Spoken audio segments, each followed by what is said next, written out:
जय श्री राधे, जय श्री कृष्ण। सभी सुखी रहें, सभी आनंदमय रहें, धन जन से परिपूर्ण हों। हम चलते हैं सुख की खोज की ओर, जो निरंतर हमारी यात्रा है। उस यात्रा में हमें सुख का अनुभव हो रहा है और आनंद का भी अनुभव हो रहा है। सबसे पहले तो यही है कि हमें कहीं जाना नहीं है, जहाँ है वहीं से हम सुख की यात्रा प्रारंभ कर देते हैं। ना हमें अर्थ खर्च करना है, ना हमें समय बर्बाद करना है। हम देखते हैं कि समय बड़ा कीमती होता है, परंतु हम समय को ही हम नष्ट कर देते हैं, कभी कभी व्यर्थ भी कर देते हैं। भाई, हम लोग विशेष सत्संग के लिए समय देते हैं तो हम अर्थ से वंचित हो जाते हैं। अर्थ भी यहाँ जीने के लिए कम कोई अधिकार नहीं रखता है। अर्थ का भी बहुत बड़ा अधिकार है, अधिकार क्षेत्र है कि बगैर अर्थ के हम जी नहीं सकते हैं। कोई चाहे आपको वैराग्य की बात बताए, त्याग की परिभाषाएं बताएं, आपको किसी भी तरह समझाने का प्रयत्न करे कि भैया अर्थ ज़्यादा कोई महत्वपूर्ण नहीं होता है, पैसा सब कुछ नहीं है, परंतु हम लोग देखते हैं जब तक आप सांसें ले रहे हो, जी रहे हो, तब तक अर्थ बहुत महत्वपूर्ण है। निर्धनता दुखड़ा बड़ी पात की माने लोग, पात की तक कह दिया जाएगा। आपके पास यह धन नहीं है, सामर्थ्य नहीं रह जाती है, बाहुबल नहीं रहता है, धन बल नहीं रहता है, ज्ञान बल नहीं रहता है, जो भी तुम्हारे बल हैं, जो भी तुम्हारी अर्थ प्रधानता है, वो खत्म होने पर तुम्हें कोई भी किसी भी प्रकार का नहीं पूछेगा। यहाँ जब आवश्यकता तुम्हारी समाप्त हो जाती है, विश्राम पा जाती है, तो इसलिए आप निश्चित करके अपने अर्थ को और समय को दोनों को समझिए। अर्थ को भी व्यर्थ में न जाने दीजिए और समय को भी व्यर्थ में न जाने दीजिए। इसलिए मैं आपको उस यात्रा की ओर लेके चलता हूँ, उस प्रकार से लेके चलता हूँ जिससे कि तुम्हारा कोई भी नुकसान ना हो, कोई भी परेशानी तुम्हें ना हो। अर्थात जो काम कर रहे हो वो करते रहें, खेती कर रहे हैं, व्यापार कर रहे हैं, जो भी काम कर रहे हैं उस काम को तुम करते रहें। उस काम से आप लोग वंचित ना हो, अलग ना हो। अर्थ को अपने को नष्ट ना करें, अर्थ को अपने को चलने दें। इसलिए आप लोग अर्थ को सुरक्षित निश्चित रूप से रखें। तो वो कैसे रहेगा कि आप लोग काम करेंगे और काम करते करते ही मेरा साथ हो जाएगा, मेरा संग हो जाएगा, मैं और आप दोनों साथ चलेंगे। क्योंकि ये कली यंत्र, मोबाइल यंत्र ऐसा है कि आप लोग काम कर रहे हो तब भी मेरे साथ हो और मैं भी आपके साथ हूँ। आप खेती करें, बाड़ी करें, कोई भी करें, और भी समय नहीं मिलता है तो शाम को संध्या काल में सोते समय भी आप लोग मेरा साथ कर सकते हो, मैं आपका संग कर सकता हूँ। तो हम सुख की खोज को निश्चित ही प्राप्त कर लेंगे। तो सबसे पहले तो यही है कि हम समय की कीमत समझें। समय जाए फिर समय ना आवे, ना पावे नगदीते, और मन पछतई वो अवसर बीते। समय जब चला जाएगा तो हम किसी भी प्रकार से उसे वापस नहीं ला सकते हैं।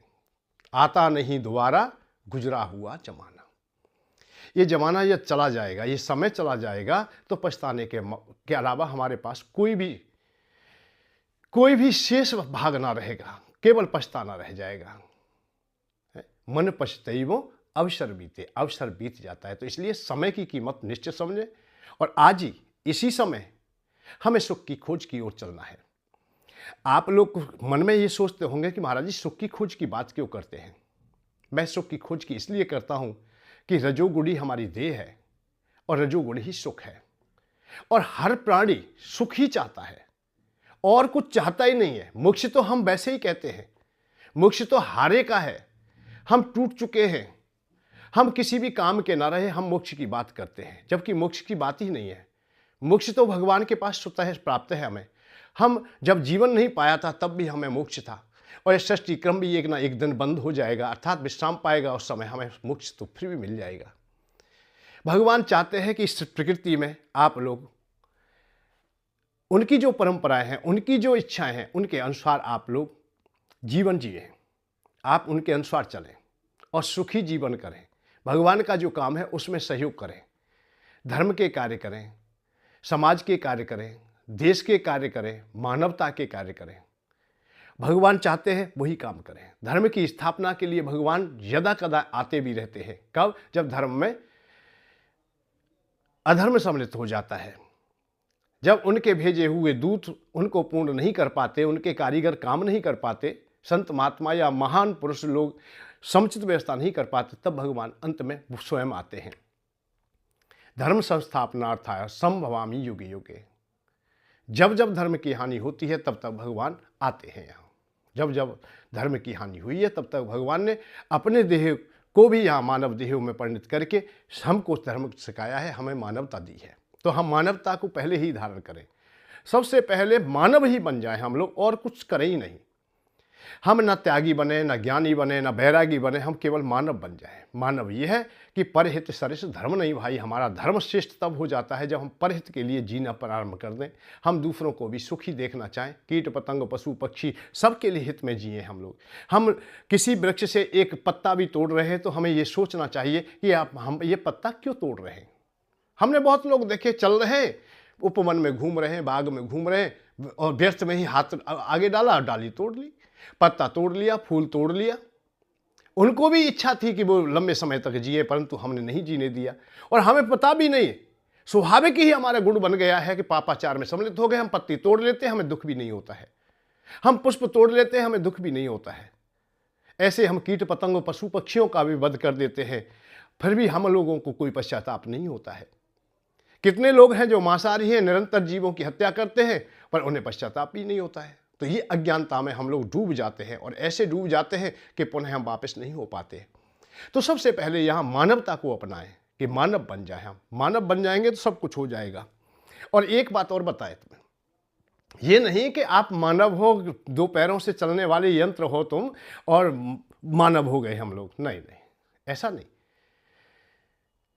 मानव तो तब भी नहीं हो तुम अच्छे कुल में पैदा हुए हो। भाई ब्राह्मण कुल में है, या क्षत्रिय कुल में है, वैश्य कुल में है, सेवक कुल में है, अच्छा कुल है तुम्हारा, पूर्वज तुम्हारे बहुत सम्मान पा चुके हैं, राजा लोग रह चुके हैं, या विद्वान लोग रह चुके हैं, बलशाली रह चुके हैं, दानवान रह चुके हैं, धनवान रह चुके हैं, बलवान रह चुके, नाना प्रकार की उन्होंने उपाधियाँ पाई हैं। तो हम लोग बड़े श्रेष्ठ कुल के हैं, हम ऐसे पिता की संतान हैं, इससे हम बड़े हो जाएं या मानव बन जाएं, ऐसा नहीं है। हमें स्वयं ही अपना धरातल खोजना होगा, हमें स्वयं ही कुछ बनना होगा, तभी हम कुछ हो सकेंगे, और तभी हमारी कोई पहचान होगी। हमारी ये नहीं कि पिता की पहचान से हम लोग देखते हैं, बहुत लोग तो पिता की पहचान के ही ऊपर बैठे हुए चल रहे हैं। जीवन में जीविका के साधन भी उन्होंने नहीं किए, उन्होंने जीविका के लिए भी कोई प्रयत्न नहीं किया, और जीविका चलाना भी नहीं जानते। खाना तो जान गए, पर जीविका चलाना नहीं जानते। भोजन खा रहे हैं तो पिता की कमाई खा रहे हैं, पिता संपत्ति छोड़ गए उसी को खा रहे हैं, उसी खेत खलियान में से अपनी जीविका चलाते हैं। उन्होंने कुछ किया ही नहीं। ऐसा न विद्या तपो न दानम ज्ञानम न ध्यानम गुणो न धर्म ते मृत लोके भूभार भूता मनुष्य रूपेण मृगश्चरंती। मृगश्चर अर्थात पशु के समान जीवन व्यतीत कर रहे हैं, और फिर भी कह रहे हैं कि हम मानव है। नहीं, आप मानव नहीं हो। आपके पास यश नहीं है, मानव नहीं हो। आपके पास विद्या नहीं है, मानव नहीं हो। आपके पास बल नहीं है, दानता भी नहीं, शीलवान भी नहीं, गुणवान नहीं, बलवान नहीं, कोई चीज ही नहीं है, तो आप लोग कुछ हो नहीं, केवल यंत्र मात्र हो। आप लोग केवल दो पैरों से चलते हो। सारस भी चलती है, दो पैरों से तो बहुत लोग भी चल देते हैं, बहुत जीव चल लेते हैं, बहुत कीट पतंग चल लेते हैं। तो इसका भाव ये नहीं है कि वो मानव हो गए या श्रेष्ठता पा गए। नहीं नहीं नहीं, श्रेष्ठता तुम्हारी तब है जब तुम में मानवता हो। मानवता यह है दूसरों के हित में जीने की आदत तुम्हारी बन गई हो, परंपरा बन गई हो, परहित के लिए तुम जीते हो, देश के लिए, धर्म के लिए, मानवता के लिए आप लोग जीने का प्रयत्न करते हो, तो निश्चित है छोटे छोटे अपराधों का भी तुम्हें बोध हो जाता हो, उनके लिए पश्चाताप होता हो। किसी गुरुजन से आप लोग कड़वे बोल गए हैं तो संध्या काल में तुम्हें नींद ना आती हो, उस समय समझना कि तुम मानव हो, पर तुमने वृद्धजनों का, गुरुजनों का अपमान किया है, और रात्रि में भरे भर सो रहे हो तुम, तो इसका मतलब तुम मानव नहीं हो। तुमने 10 रुपए की, कहीं से 2 रुपए की, 1 पैसे की भी तुमने ठगी कर ली है, कहीं से अनाचार से पैसा आ गया है और तुम्हें नींद आ गई, तो तुम मानव हो ही नहीं, तुम मानवता से गिर गए हो। किसी अबला की, किसी की सहायता ना की, तुम्हारे पास होते हुए, तुम्हारे पास अन्न के भंडार है, कोई भूखा तुमसे याचना कर रहा है और तुमने उसकी सहायता ना की, और फिर भी तुम्हें नींद आ गई, तो आप मानव नहीं हो। आपने किसी की सहायता भी कर दी, और वो भी ऐसे लोभ के कारण कि ब्याज लूंगा मैं, और बड़ा बड़ा ब्याज लूंगा, और लेता ही जा रहा है, और आप लोग संतुष्ट नहीं होने में आ रहे हैं। उसके खेत खलियान बिक गए, उसकी घर मकान बिक गए, उसके बच्चे बिक गए, उसकी न जाने कितनी पीढ़ियां बर्बाद हो गई, और तुम्हें ठगी करने के उपरांत भी तुम्हारे पास जबकि धन भी था, तुम्हारी जीविका के साधन भी थे, फिर भी तुम्हें नींद आ गई, तो तुम मानव नहीं हो। मेरा इशारा यही है कि छोटे भी अपराध हों, उनसे भी तुम्हें ऐसा लगना चाहिए कि मेरे से ये गलती हो गई है, ये अपराध हो गया है, आगामी ऐसा नहीं करूंगा मैं। तब आप लोग मानव हो। आप दूसरों की सहायता कीजिए। आप स्वाभाविक में ही अपने को अपराधी सिद्ध कर लेते, अपराधी हो जाते हो और स्वयं को भी ज्ञात नहीं हो पाता है। ये परंपरा जैसी बनती जा रही है हमारी, यही अधूरापन है। ये अधूरापन क्यों? क्योंकि हमें पापाचार बताया ही नहीं, हमें ये बताया ही नहीं कोई ने कि पाप पड़ता है, आपको कष्ट भोगना पड़ेगा, आपको पीड़ा होगी, आप दूसरों का अपमान करोगे तो आप लोग नीचे गिर जाओगे। ये बताया ही नहीं, यही थोड़ा अधूरापन रह गया। आज के प्रवचनों में यह बताया कम जाता है कि पाप पड़ेगा। अब क्यों नहीं बताया जाता? पाप की बात की परिभाषाएं क्यों नहीं दी जाती? क्यों उनके झमेले में शायद वो भी फंसे हो। अनाचार्य से दान लेना, अनाचार्य को दे देना, यह भी पाप है, अपराध है। या तुमने अपावन व्यक्ति से दान ले लिया है तो तुम भी पापी हो जाते हो। और किसी को ऐसे ही व्यक्ति को दे भी दिया जाता है तो आप पुण्यवान नहीं हो, आप धार्मिक नहीं हो, आप दानवान नहीं हो, आप लोग अपराधी हो जाते हो। आप आतंकवादियों को सहायता कर देते हो, उन्हें की रक्षा कर देते हो तो बहुत नुकसान करने वाले होंगे। इसलिए आप लोग अच्छे व्यक्ति नहीं हो सकते। प्राणों की रक्षा तो की है, आतंकवादी की कर दी तुमने। तो कभी कभी हमें धर्म को बहुत नजदीक से देखना पड़ता है और देखना चाहिए। हम झूठ बोल देते हैं, निरंतर झूठ बोल रहे हैं, मिथ्या बोल रहे हैं हम लोग। आज तो परंपरा जैसी हो गई है, हम झूठ बोलने की परंपराएं बन गई। कौन झूठ ज्यादा बोलेगा वही ज्यादा होशियार है, वही अच्छा व्यक्ति है, वही पढ़ा लिखा है, वही वकील है, वही बैरिस्टर है जो झूठ ज्यादा बोल दे। झूठ बोलने का पैसा भी वो ज्यादा लेता है। इसी प्रकार की अवस्थाओं को हम लोग देखते हैं। हम भी चाहते हैं कि झूठ बोल रहे हैं, हम भी उसमें सहभागी हो जाते हैं। अब और नहीं तो एक उदाहरण साधारण सा ही है कि हम लोग अपने को लोभ के वशीभूत हो करके झूठ बोल करके हम अपने को गरीब दिखाने का प्रयत्न करते हैं कि हम बहुत गरीब हैं। हर आदमी भाग रहा है। ये आरक्षण क्या है? हम भाई बहुत फटे हाल हैं, हमारे तो पुरखे भी भिखारी थे, हमारे पुरखे भी हराम का ही खाते थे, बैठे बैठे खाते थे। आज हम भी खा रहे हैं, हमें भी दीजिए, हमें खवाइए। कोई ये नहीं कहता है कि मैं राजा महाराजा के परिवार से हूं, मेरा अच्छा वंश है, मेरा अच्छा कुल है, भाई मैं खैरात नहीं लूंगा। कोई कहने को तैयार नहीं। सरकार जबरदस्ती से उनको बाहर करती है तो बड़ी कठिनाई से मानते हैं, उसमें भी चोरी करते हैं, टैक्स चोरी करता है, कोई कुछ करता है। देश के लिए या सरकार के लिए कोई कुछ देता ही नहीं। लाचारी में कुछ टैक्स दे देते हो वो अलग विषय है, परंतु हर कोई चाहता है कि मैं जैसे भी हो मुझे खैरात प्राप्त हो जाए, मुझे राशन मिल जाए। राशन जबकि घर में भरा है परंतु ले रहा है। पैसे देकर झूठ बोल करके सर्टिफिकेट बनवाता है, मां से राशन कार्ड बनवाता है कि मैं बहुत गरीब हूं। तो जब हम मिथ्याचारण को अपना लेते हैं, हम मिथ्या परिभाषाओं को अपना लेते हैं और हमें पश्चाताप नहीं होता तो हम मानव नहीं है। मानव तब जब हमसे कहीं अपराध हो गया है, कहीं झूठ बोल गया है, उसका हमें बोध हो जाए कि संध्या काल तक तो कम से कम बोध हो जाए, रात्रि में कम से कम करवटें बदलें, हमें ये सोच रहे, ये पीड़ा रहे, ये दुख रहे कि हमने झूठ बोला है। उसके लिए क्षमा याचना मांगे, भगवान से मांगे। जिन व्यक्तियों से बोला है उनसे भी कहे कि हमसे झूठ भूल गया है, लोभ के कारण भूल गया है, मोह के कारण भूल गया है, किसी भी प्रकार से हमने बोल दिया है, हमें क्षमा कर दें। हमें नहीं चाहिए ये राशन, हम सक्षम हैं कमाने में, हमारे हाथ पैर ठीक हैं, हमारी संतान ठीक है, वो भी कमा के लाती है। 1500 रुपये की कमाई है, आज मजदूरी भी करता है तो हो जाती है, परंतु हम नहीं, झूठ को सम्मिलित कर लिया हमने। अब किसी से भी पूछे, भाई ये तो हमारा अधिकार है। भीख मांगने का अधिकार नहीं होता, खैरात का कोई अधिकार नहीं होता, भिखारियों का क्या अधिकार है? अनाधिकार अधिकार की चेष्टा हमने अपने मन में धारण कर ली है, उसका परिणाम पूरे देश को भी भुगतना पड़ता है।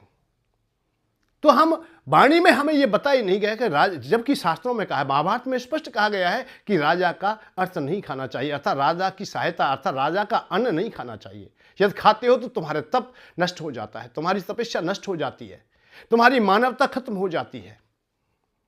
आपत्ति काल में ही मर्यादाएं तोड़ी जाती है। पहले ही मर्यादा बनाई हुई है कि राजा का अन्न नहीं खाना चाहिए, क्योंकि वो बहुत रास्तों से आता है, बहुत प्रकार से शोषणों से आता है। वो एक मर्यादा की लीक से आता है। उस लीक में ना जाने कितने बेगुनाह भी पिस जाते हैं, जिनकी सामर्थ्य नहीं होती है, उनको भी टैक्स देना पड़ता है, उनको भी दंड मिलता है। इसलिए राजा का अन्न नहीं खाना चाहिए। परंतु जब आपत्ति काल हो तो मर्यादाएं टूट जाती है। इसके लिए शास्त्रों ने वहां उपाय भी दिया है कि आप असहाय हैं, आप किसी भी प्रकार से अपनी व्यवस्था बनाने में सक्षम नहीं है, बच्चे भूखे हैं घर पर, तो उस अवस्था में आप लोग ऐसा कर सकते हैं। जैसे क्षत्रियों के लिए महाभारत में स्पष्ट रूप से आया कि किसी भी अवस्था में भिक्षा ना मांगे। मांगने का शब्द आया ही नहीं है। क्षत्रिय न जानामि देह तुम कश्चिता, किश्चित मात्र भी थोड़ा भी मुझे दे, ऐसा कभी भी मन में भी क्षत्रिय नहीं सोच सकता है। परंतु उसके लिए भी ये कहा है आपत्ति काल में वो चोरी कर ले, परंतु भिक्षा तो फिर भी ना मांगे। अपने बाहुबल से जिनके पास धन है उनसे छीन ले, जीविका के लिए नहीं, केवल जीवन बचाने के लिए, आपत्ति काल को दूर करने के लिए। तो शास्त्र ने बताया है कि आप क्या करें। परंतु आज क्षत्रिय तत्व को, अपने वंश को, हम सूर्यवंशी हैं, हम चंद्रवंशी हैं, हम श्रेष्ठ वंश से संबंध रखते हैं। कितने लोग बताएंगे कि हम ऐसे ऐसे श्रेष्ठ वंशों से हैं, परंतु खैरात की लेन में खड़ा है, तूने वंश को सबको बेकार कर दिया, वंशधर की परंपराएं तूने तोड़ दी है। इसलिए केवल वंश से आप लोग श्रेष्ठ नहीं हो सकते, आपकी मानवता श्रेष्ठ नहीं सिद्ध हो जाती है। मैं कुलीन में ज्ञानवान हूं, मुझसे पावन कोई नहीं। मैं कुलीन में ज्ञानवान हूं, मुझसे पावन कोई नहीं। थाती संपत्ति को भोगे, मेरे बराबर कोई नहीं। केवल इतनी ही बात रहेगी, थाती संपत्ति को जो उधारी में मिली हुई है, पिता से मिली हुई है, ठगी से मिली हुई है, अनाधिकार अधिकार से प्राप्त हो गई है, और अब ऐठ रहा है तू कि मुझे संपत्ति मिल गई है, संपत्ति है मेरे पास। तो इससे कोई मानवता सिद्ध नहीं होती है, इससे आप लोग अच्छे श्रेष्ठ नहीं होते। श्रेष्ठ तब होंगे कार्य करें, मेहनत करें, परिश्रम करें, 2 हाथ से कमाएं, और 2 से नहीं, मैं तो ये कि 100 हाथों से कमाएं। 100 व्यक्तियों को भी आप लोग जीविका के साधन दें। आप कंपनी खोलें, फैक्ट्री खोलें, अनेक प्रकार के कार्य करें। बुद्धिमान हो आप, बुद्धि है आपके पास। आज हम किसी की नौकरी कर रहे हैं, कल हम भी नौकर रखें, ऐसी चाह रखें। महंगाई खूब बढ़े, हमारी आमदनी बढ़े। आमदनी के बारे में विचार कीजिए, सस्ता लेने के बारे में विचार मत कीजिए। हमारे जीवन कैसे व्यतीत होता है, ये 2 प्रकार के व्यक्तियों को देखते हैं हम लोग। एक होता है कि जैसी हमारी आमदनी है ऐसा खर्च किया जाए, ऐसे ही जीविका चलाई जाए। भाई हमारी पगार 10,000 रुपया है तो हमें 8,000 में ही हमें अपना जीवन चलाना है, 7,000 में ही चलाना है। हम दूध कम लेंगे, हम वस्त्र कम पहनेंगे, हम लोग और काम कर लेंगे हम। और जितना भी काम किया जाता है बचत का, वो पेट से ही किया जाता है। वो दूध पिएगा ही नहीं, सब्जी खाएगा ही नहीं, रोटी भी थोड़ी खाएगा, बचत करने में लगा हुआ है, बड़ी मेहनत करता है। और वो कहता है भाई जितनी रजाई है उतने पैर पसारिए। नहीं, दूसरा भी व्यक्ति है कोई, वो ये कहता है जितने पैर हैं उतनी रजाई बड़ी बनाने के प्रयत्न कीजिए। जितने बड़े पैर हैं तुम्हारे, उतनी बड़ी चारपाई बनाइए, उतनी बड़ी रजाई लाइए। जितना खर्चा है तुम्हारा, वो आमदनी तुम्हारी होनी चाहिए। आमदनी के हिसाब से खर्चा होना ये अलग विषय है, ये अधूरे व्यक्तियों की सोच है। और खर्च के हिसाब से आमदनी कमाना, आमदनी की ओर चलना, अर्थात पैसा कमाना, व्यवसाय करना, ये श्रेष्ठ व्यक्तियों का काम है। बड़ी बड़ी जो कंपनी चल रही, बड़े बड़े जो उद्योग चल रहे, वो भी ये सोच लेते हैं कि भाई मेरी आमदनी के हिसाब से मैं खर्चा कर लूं। नहीं, उन्होंने अनेकों को विस्तार में लाया। जैसा खर्चा था ऐसा ही उन्होंने व्यवसाय किया, उसी प्रकार का व्यवसाय बढ़ाते चलेंगे। तो महंगाई कुछ नहीं होती है। महंगाई क्या है? महंगाई नहीं, तुम आलसी हो। आप अपने काम को बढ़ाइए, अपनी आमदनी को बढ़ाइए, अपनी मेहनत को बढ़ाइए, अपने परिश्रम को बढ़ाइए, अपने विवेक को बढ़ाइए। 2 हाथ से कमाते थे, 100 हाथों से कमाइए। नाना प्रकार के उद्यम है, हर कार्य पैसा देने वाला है, हर जीविका का साधन है। हर काम जो तुम्हारे घर में उपयोग में आता है, छोटे से छोटा काम है। यदि बर्तन मांजने का भी कोई जूना बनता है तो वो भी, उसकी भी कंपनी चल रही है, उसको भी आप लोग विस्तार में ला सकते हो। छोटे से छोटे काम को, सुई धागे को भी, कुछ को भी तुम चुन लीजिए, जो तुम्हें लगता है वो सब मानव के काम आता है, एक दूसरे का प्रयोजन सिद्ध होता है उससे। मेरे काम में मुझे सुई की आवश्यकता है, सुई तो नहीं बनाता सब, पर सुई में कहीं ना कहीं से तो लूंगा ही मैं। मैं किसान हूं, मैं अन्न तो उगाता हूं, परंतु मैं और सामान नहीं उगाता। बिजली का बल्ब तो नहीं बनाता, पर बिजली तो मुझको भी चाहिए, प्रकाश तो मुझे भी चाहिए। तो अन्न के बदले में मैं बल्ब ले लेता हूं, बिजली ले लेता हूं। तो आदान प्रदान तो सब एक दूसरे पर निर्भर है। हम लोग करें, काम करें, मेहनत करें, परंतु नहीं, हमने भागदौड़ करके मेहनत को तो हमने कम कर दिया। हम आलसी होते गए, हम खैरात की ओर भागने लगे, हम मिथ्याचारण की ओर भागने लगे। हम भाग रहे हैं। मैं कुलीन, मैं ज्ञानवान हूं। बस मैं कुलीन हूं, मैं ज्ञानवान हूं। कि ज्ञानवान हूं क्यों है? क्योंकि पिता की संपत्ति है, पिता मेरे ज्ञानवान थे, मुझसे पावन कोई नहीं, मैं ही श्रेष्ठ हूं, मैं ब्राह्मण हूं इसलिए मैं पूजनीय हूं। नहीं, केवल होने से मात्र से नहीं, यहां कर्म की प्रधानता है। कर्म ही देवता है, कर्म तो करना पड़ेगा। अर्जुन से यही बात की, कर्म तो करना होगा अर्जुन, कर्म तो करना पड़ेगा, कर्म के बगैर नहीं। कर्म तुम्हारा देवता है, कर्म तुम्हारी ही सिद्धियां हैं। कर्म तुम्हें कहां से कहां पहुंचा सकता है। यदि कर्म तुम्हारे बिगड़ जाते हैं, अच्छे कुल में भी पैदा हुए हैं, फिर भी तुम दुष्कार में पड़ जाओगे। कर्म तुम्हारे अधूरे रहे तो बेकार हो जाओगे। अच्छी गद्दी पर बैठे हो, अच्छा पद मिला है, तुमने बहुत लोग देखे होंगे जिनके कर्म बिगड़ जाते हैं। बड़े बड़े अफसर हैं, दलाली लेते हैं, पैसा लेते हैं, एक ना एक दिन पकड़े जाते हैं, वो जेलों की सलाख में चले जाते हैं। जो सुख की निधियां उन्हें मिलने वाली थी वो दुख में बदल जाती है। वो जेलों में फिर जीवन को व्यतीत करते हैं। पश्चाताप के अलावा उनके पास फिर कुछ भी नहीं रहता। मैं यही कह रहा हूं कि ऐसा अवसर ना आ जाए कि पश्चाताप करना पड़े। हम मृत्यु के समय ऐसी अवस्था में पहुंच जाएं कि हमने ये कार्य किए, वो गलत किए, धन तो संपत्ति कमाई, धन भी इकट्ठा किया, बहुत कोठियां बनाई, बहुत गाड़ियां खरीदी, बहुत सब कुछ किया, संतान नालायक हो गई। जिनके लिए तुमने धन इकट्ठा किया था वो नालायक हो गए। अब क्या फायदा हुआ? तुमने दलाली की, चोरी की है, सरकार को भी धोखा दिया, समाज को भी दिया। नौकरी कर रहे हो आप लोग और दस्तखत करने के पैसा ले रहे हो, दूसरों को परेशान कर रहे हो, दुखी कर रहे हो। जब पैसा दे देता है तो बहुत जल्दी काम हो जाता है, पैसा नहीं देता है तो वर्षों तक काम नहीं करते है? जबकि पगार तुम्हें मिल रही थी, तो भोगना तो तुम्हें ही पड़ेगा भाई। फिर संतान तुम्हारी बढ़िया कैसे हो जाएगी? जब बढ़िया संतान नहीं है तो धन कमाना तुम्हारा व्यर्थ हो जाता है। और किसी व्यक्ति ने दलाली नहीं की, बेकार काम नहीं किया, पर संतान उसने अच्छा निर्माण किया, संतान को अच्छी शिक्षा दी, संतान अच्छी बना दी, तो फिर उसे भी धन की आवश्यकता नहीं है। अच्छी संतति है तो भी धन की आवश्यकता नहीं, और बुरी संतति है तो भी नहीं। पूत सपूत को क्यों धन संचय?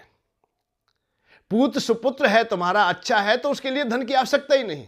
वो धन 100 हाथों से कमाएगा, स्वाभाविक ही उसके पास धन चल के आएगा। जिम सरता सागर में जाई तदपता है कामना नहीं। जैसे नदियां सागर की ओर जाती हैं, ऐसे ही संपत्ति दौड़ के आएगी बिना बुलाए। जबकि कोई बुलाए या ना बुलाए, तो योग्य व्यक्ति हो, योग्य बेटा हो हमारे पास में, 100 नालायकों से एक ही योग्य हो, बहुत अच्छा है। तो हमें अपने को देखना है, हमारा समय व्यर्थ ना चला जाए, कहीं हम भटक जाएं। तो आज जो वाणी बोली जाती है वो चुपड़ी चुपड़ी ज़्यादा बोली जाती है, चाहे वो वक्ता बोल रहा है, प्रवचन कर रहा है। जबकि औषधि तो हमेशा थोड़ी कसैली तो होती है, कड़वी तो होती है। कड़वा बोलना चाहिए, कड़वा वो बोलेगा जिसके हृदय में भी सफाई होगी, और पहले से ही लेप लगा है तो वो मीठा बोलेगा। कालनेमी मीठा बोलेगा, कालनेमी बना के बोलेगा, थूक के आंसू लगाएगा। विभीषण जी हृदय से बोलेंगे, क्योंकि वो साफ है हृदय से। जब भीतर से भी कड़वापन नहीं है, भीतर भी साफ है, तो बाहर भी बढ़िया ही बात आई, और बढ़िया बढ़िया बातों का तत्काल विश्वास हो गया हनुमान जी को। उन्होंने छुपाया नहीं, चाहे कोई भी हो भाई, मैं झूठ नहीं बोल सकता। और अच्छे व्यक्ति से कैसे झूठ बोल दूं, जो सामने वाला भी अच्छा है। हनुमान जी अच्छे दिखाई दिए तो विभीषण ने झूठ नहीं बोला, समस्त युक्ति बता दी। सीता जी वहां रह रही हैं, इस जगह पे है, ऐसे जाना, संध्या काल में जाना, वहां बड़ा पहरा है, ऐसा है, पिछवाड़े से जाना, आगे, ये सब बात बता दी। हनुमान जी ने भी विश्वास कर लिया है कि ये फंसा नहीं रहा है मुझे। जबकि हो सकता था कि मंत्री है, हो सकता है मैं पहले से ही व्यवस्था करके सैनिकों को इतना कर देता, वहां इतने बलशाली कर देता कि जब जाते वही पकड़ लेते, परंतु नहीं पकड़वाया, क्योंकि हृदय की बातें थी, प्रेम की बातें थी, अच्छी बातें थी। तो हमारी जब प्रेममय बात होंगी, हमारे हृदय की बातें होंगी, हृदय से हम अच्छे होंगे, तो फिर हमें हर कोई सब पर विश्वास होगा। अविश्वास कहाँ होता है कि जो दोगली बात करता है। कालनेमी की परिभाषाएं आज प्रवचन में जब सम्मिलित हो जाती है तो हम विश्वास नहीं कर पाते, क्योंकि उनके हृदय से विश्वास आया ही नहीं है, बनावटी आई है। तो पापाचार्य की बात हम बताते ही नहीं कि पाप पड़ेगा। भाई मैं तेरा दान नहीं लूं, ऐसा कोई नहीं कहने वाला। कहना चाहिए जबकि मैं तेरा दान नहीं लूंगा। भाई तू अपने को पहले अच्छा कर्तव्य में दान लूंगा। मांसाहारी व्यक्ति है, उससे दान ले रहे, मुर्गा काट काट के व्यापार चला रहा है, उससे तुम दान ले रहे हो। क्यों ले रहे हो भाई उससे दान? नहीं लेना चाहिए। ये जानना चाहिए कि ये दान आया कहां से, किसका पैसा है। भाई तू दे रहा है तो हमें क्यों दे रहा है? हम तुझे केवल साफ करने के लिए थोड़ी बैठे कि तुम्हें हम पुण्य देते रहे, हम तुम्हारे लिए तपस्या करते रहे। नहीं करेंगे हम लोग। हम मानव के लिए करेंगे, हम अच्छे व्यक्ति का संग करेंगे। हमारा यह प्रण होना चाहिए। दान कहीं से भी आ जाए, कैसा भी आ जाए, क्यों आ जाए भाई, कैसे भी नहीं लेंगे। इतनी अपने में सामर्थ्य हो। हम गौ की सेवा नहीं करते तो गौदान हम क्यों लें भाई? नहीं कर पाते हम तो नहीं लेंगे। मंदिर नहीं बनाते हम, मंदिर की सेवा नहीं कर पाते हम सही प्रकार से नहीं। मंदिर क्यों बनाए हम लोग और क्यों चंदा लें हम लोग? जिन्हें मंदिरों से मतलब नहीं, जिनकी पूजा उपासना से मतलब नहीं, वो मंदिर का चंदा ले रहे हैं। जिन्हें गौ माता से कोई मतलब नहीं, गौ का चंदा ले रहे हैं। तो तुम्हें सच्चाई बताएंगे कहां? कौन बताएगा? हम देखते जब छोटे से थे, हम पढ़ते थे तो पट्टी से भी यदि हमारा पैर छुप गया है तो तत्काल ही हमें बोध होता था या बताया जाता था कि तुम्हें पाप पड़ेगा, विद्या रानी रूठ जाएंगी, विद्या माता रूठ जाएगी। इसलिए पट्टी से पैर लगाते पूछते थे कि हमें क्षमा कर दो। किसी कन्या से पैर लग गया है तो हम पूछते थे कि तत्काल ही हम अपराधी हो गए हैं, हे कन्या देवी हमें क्षमा कर देना। उनके पैर छूते थे। आज भी परंपरा है कन्या से पैर ना छुआए। तो हमें देखना चाहिए छोटे छोटे पापों को। सबसे पहले हमें जो सिखाया गया हमारे गुरुजनों के द्वारा, गुरुकुल में यही बात सिखाई गई, सांच बराबर तप नहीं, झूठ बराबर पाप। सबसे पहले यही बताया गया कि सांच बराबर तप नहीं। तुम्हारी तपस्या, तुम्हारा त्याग, तुम्हारा वैराग्य, तुम्हारा ब्रह्मचर्य, तुम्हारा मोक्ष की साधनाएं आज सबसे पढ़ करके क्या है कि सांच बोलो, सत्य को धारण करो। सत्य में नारायण समाये हुए हैं, सत्य में सूर्य भगवान है, सत्य ही नारायण है, सत्य ही ईश्वर है, सत्य ही परमात्मा है। उस सत्य से बढ़ करके कोई भी नहीं, वही सनातन है, वही हमारी परंपरा है। तो सांच बोलिए, सत्य बोलिए, सांच बराबर तप नहीं। और दूसरा पाठ कहता है कि झूठ ये तुमने किया है तो आप कितने भी ज्ञानवान हो, कितने भी बलवान हो, कितने भी आप कुछ भी क्यों नहीं हो, आप दानी हो, आप भजन करते हो, रात दिन भजन में लग रहे हो और झूठ बोल लेते हो, झूठ तुम स्वीकार कर लेते हो और संध्या काल में सो भी लेते हो, तो आपका कुछ भी नहीं है, क्योंकि आप पापी हो, सबसे बड़े पापी हो। सांच बराबर तप नहीं, झूठ बराबर पाप। जाके हृदय सांच है, ताके हृदय आप। आपका भाव है कि आप मतलब परमात्मा, फिर परमात्मा उनके हृदय में बसते हैं, सत्यता बसती है, मानवता बस जाती है। और जो मानवता को धारण करता है वही श्रेष्ठता को पाता है। और श्रेष्ठता वहां समा जाती है जहां मान लेता है किसी की भी, गुरुजनों की, शास्त्रों की, देवताओं की, पुराणों की, देश की, धर्म की, कहीं की भी, किसी की भी मान लेता है, श्रेष्ठ व्यक्तियों की मान ले, बस तेरा जीवन सार्थक हो जाता है रे। केवल मान ले। ऐसो कहा मान लियो मानहु गंवाए दियो, ऐसो कहा मान पाए अहुमान तेने पायो है। एरे ब्रज चेत चेत नरक में कियो हित, यो ही तेने सोए केरे जन्म गंवायो है। ऐसा क्या मान लिया जो जीवन खत्म कर दिया, जो हमारे मान के योग्य था, जो हमारे सम्मान के योग्य था, उसको भी हमने धूमल कर दिया था, छुपा दिया, उससे भी हम वंचित हो गए। मानवता को स्वीकार कर लो, बस यही तुम्हारी यात्रा है। तुम सुखी होंगे, आज भी सुखी होंगे और आने वाले भविष्य में भी सुखी होंगे। जहां जीवन पाओगे वहां सुखी रहेंगे। कभी तुम, आज हम देखते हैं कि पूरा जीवन रोटी के टुकड़े को खोजते हुए निकल गया। कितने लोग हैं, मैं एक पक्ष में यह भी मानता हूं कि जितने लोग हैं जो खैरात ले रहे, 80 करोड़ व्यक्ति है, ये कहीं ना कहीं तो दुखी है, कहीं ना कहीं परेशान तो है। चाहे मानसिक परेशानी हो, चाहे इनकी आर्थिक परेशानी हो, या तो मानसिकता ही इनकी धूमल हो गई है, या इनके पास में जीविका के साधन अधूरे हैं, तो परेशान तो है। तो इतने लोग परेशान हैं, इसलिए मैं चाहता हूं कि इतने लोगों में से अरे कुछ तो सोचें, कुछ तो समझें। मानसिक रोगी हो गए हो कि कैसे भी हमें मिल जाए, कैसे भी मिल जाए, तो आपको मैं कुछ मंत्र ऐसे देता हूं जिसके द्वारा आप लोग अपने को संभालें, आपका मानसिक रोग दूर हो जाए। और कुबेर भगवान की कृपा हो तो आर्थिक रोग भी दूर हो जाए। हम क्यों मांगने वाले बने, हम देने वाले हों। हम देश को दें, हम धर्म को दें, हम समाज को दें, हम अपनों को दें, हम पराये को दें, हम कीट पतंग सबको दें। बड़े बड़े यज्ञ करें जिससे देवता लोग भी संतुष्ट हों। धर्म की स्थापना करें। हम सक्षम होंगे, हर प्रकार से सक्षम होंगे। अरे धन चाहिए तो कुबेर भगवान से मांग लीजिए। स्वास्थ्य बढ़िया चाहिए, धन्वंतरी भगवान से मांग लीजिए। और बुद्धि बढ़िया चाहिए, हनुमान बाबा से अर्थात गुरुदेव से मांग लीजिए। बस सब कुछ साधारणता से ही है। मैं जहाँ संसार के सुखों में 3 मार्ग में बताता हूं। यदि आपको कहीं गुरु नहीं मिलते हैं, सुयोग्य गुरु, तो हनुमान जी सबके गुरु हैं। जय जय जय हनुमान गोसाई, कृपा करो गुरुदेव की नाई। भगवान राम की तरह कृपा, गुरु की तरह। गुरु परमात्मा को ही कहते हैं। वसुदेवम सुतम देवम कंस चाणूर मर्दनम देवकी परमानंदम कृष्णम वंदे जगत गुरु। जगत के गुरु कौन है? भगवान है, परमात्मा है। गुरुर ब्रह्मा गुरुर विष्णु गुरुर्देव महेश्वर गुरुर साक्षात परम ब्रह्मा तस्मै श्री गुरुवे नमः। अर्थात परमात्मा को ही हम लोग, ब्रह्म को ही गुरु कहते हैं। उनके अभाव में या उनके सानिध्य में रहने वाले जो नजदीकी रहते हैं उनको भी हम गुरु ही कहते हैं। संतों को, महानात्माओं को, श्रेष्ठ व्यक्तियों को हम गुरु ही कहते हैं, जो हमें अच्छा मार्ग दे सके। तो हनुमान जी कहां रहते? राम दुआरे तुम रखवारे, होत न आज्ञा बेज पर। भगवान राम के पास रहते हैं और भगवान के पास जाना है तो वो उनके पास में गुरु मंत्र भी है देने के लिए। ऐसा नहीं इसीलिए वो पूर्ण रूप से सिद्ध होते हैं कि गुरु हैं। भाई राम रसायन तुमरे पासा, सदा रहो रघुपति की दासा। अर्थात तुम जाने में सक्षम नहीं है, कमजोर हो गए। जैसे आप अमरनाथ की यात्रा जाएं तो आप लोग नहीं जा पाते हैं, तो तुम्हारी औषधि तुम्हें दे दी जाए, दवा दे दी जाए, रोग दूर कर दिया जाए तो आप चले जाएंगे। ऐसे ही भगवान राम से मिलना है तो हनुमान जी से मिल लीजिए, भगवान राम से मिला देंगे। जो भगवान से मिला दे वही तो गुरु है, जो परमात्मा से मिला दे। हनुमान जी में वो सक्षमता है, ये प्रमाणित भी है। तुलसी बाबा को भी भगवान से मिलाया, तो हनुमान जी को गुरु मान लीजिए। और बुद्धि और बल सब कुछ देने वाले हैं। अष्ट सिद्धियां हैं, 9 निधियां हैं उनके पास में, जो माता जी ने उन्हें दिव्य आशीर्वाद दिया है।